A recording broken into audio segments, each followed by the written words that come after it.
ngibona inhlabathi ngakhona ey'mpilweni zabantu ey'ntweni abay'philisa ngazo. Ngimtshela ukuthi angiboni ukuthi ngizokhetha kahle, yabo.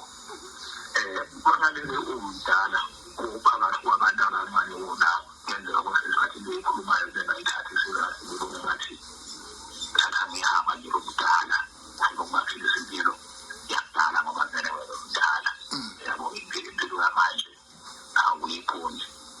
Yansizwa-ke insizwa engikhonze kuhleka kakhulu, ngihlekela nje ngoba ngisho i-content yayo ikhuluma izinto ezingezinhle engicabanga ukuthi izona ezikhona ekuthenini igcine ekuleselelekisa. Kodwa uma uwumuntu ojulayo uyibuka nje ebusweni ezenza lezo zinto zayo, ubungaboni ukuthi lo muntu ngumthetha nethembeni, ukuthi nje udlala kabi, umuntu okhoza ukudlala kodwa futhi ongakwazi ukudlala, uyabona. Ngoba ubuso umuntu buyixoxa yonke indaba buyiqede. Lo muntu ubehlezi nobuso obujabule ngaso sonke isikhathi, uyabo. Ikhuluma lezo zinto ayikhulumayo kodwa ubese ekhuluma ngesmayili ehleka, umbona nje ukuthi kahle phela umuntu usemdlalweni futhi akukho nokuncane emqondweni wakho ukuthi le nto ingamdalela inkinga ngelinye ilanga. Okuyinkinga-ke leyo nami ebengidibana nayo uma ngabe ngimkhoza, ayikho into abeyithatha sekazi wami, yonke into kuye ibiyumdlalo, uyabo. Yingakho siphethe khona, uyabo.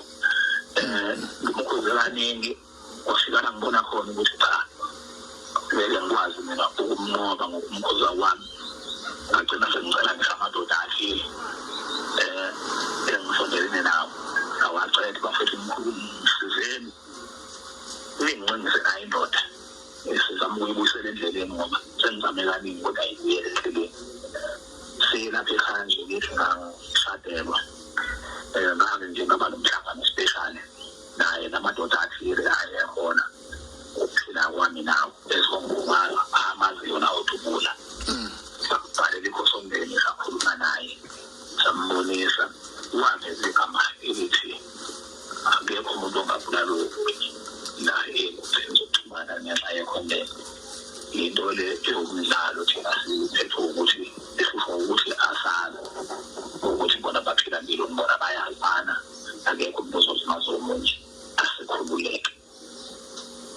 Elami-ke nathi uyalisana kanjani nabantu eningabani ngoba ekugcinele kuyavela ukuthi anazani nonke, yabo.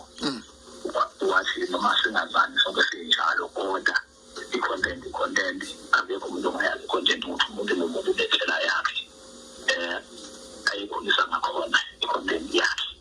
Siyadala bhana, asixabene, siyadlala, so khululekani, akekho umuntu ozovezelwa ingozi, yabo. Kwaba ukuthi-ke uyasehlula kanjalo noma sibona kodwa khona ukuthi le nto ayishoyo akuyona into engasidukisa, kodwa-ke ngoba phela umuntu into akholelwa kuyo ngeke umyekise. Le nto yama-content ifana ne-drugs. Laba bantu mayisiziyamungena emqondweni akulula ukuthi ungabisufa kiyo, ngoba ukholelwa kiyo kakhulu and maningi babuye bekhohlisane emasayidini bona ngeyebodwa izinto abazenzayo, uyabo. Beqinisekisane ukuthi ayikho into ezobazelela bona bebodwa, uyabo. Kanti omunye nomunye akazi ukuthi i-content yakhe before ezoyenza kukhona mhlawumbe ukumali aqala akwenze noma mhlawumbe akuxoxisane nomuntu othile, mhlawumbe asuke mhlawumbe ezokhulisa ngaye i-content yakhe, yabo. Omunye yenza njani, mhlawumbe omunye yenza ukuthi uprotect, yabo. Ayikho into ezomvelela. So leya nto leyana esimaze kakhulu yana kaDubula, kodwa-ke sengande kakhulu ukukhuluma. Inhloso yami ebengifisa ukuthi ngiyifundise before nje ngizochaza into eningi ngokwazana kwami noDubula. Umndeni usuqinisekisile ukuthi uDubula siyambeka ngomqedele, yabo.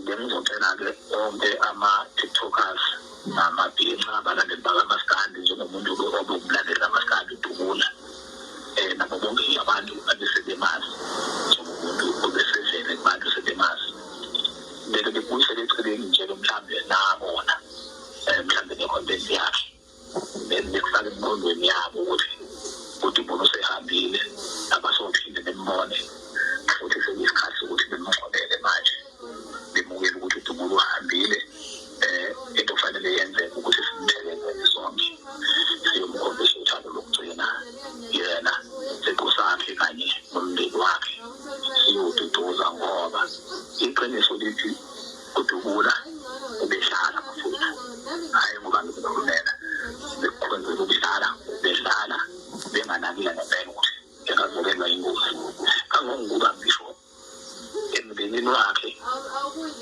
ngiyacabanga ukuthi bakhona abafowabo nehlobo zakhe nabantu abasondele nabo mhlawumbe asebenza nabo imali ebebezama ukumxwayisa ngalento kodwa njengomuntu ngicabanga ukuthi lento ingamfaka inkingeni efana nale asikho isiyalo nesisodwa akasithatha njengesiyalo mhlawumbe esingamsebenzela kubantu bebemnyala yabo ngiyeke lapha enkulumeni zasendaba usigwebo ikhona inkulumo kasigwebo ethi udubula ubephila nabantu ebebengamthandi ngoba umuntu bamthanda uyambonela iqiniso lelo kodwa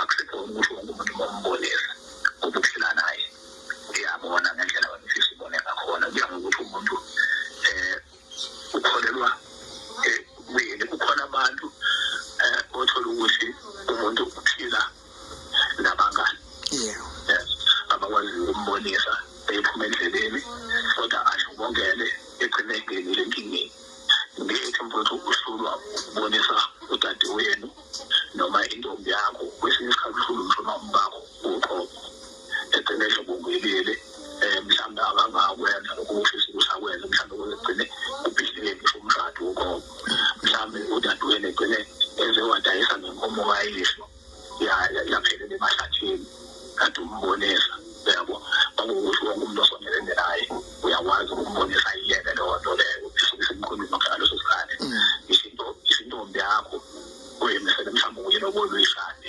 igcine izokungeleka kwehlula mhlawumbe yatshona nabantu abadlala impilo yayo abangayimisele ngalutho wena ukhona kuzamele ukuyibonisa iyakwehlula so ngizama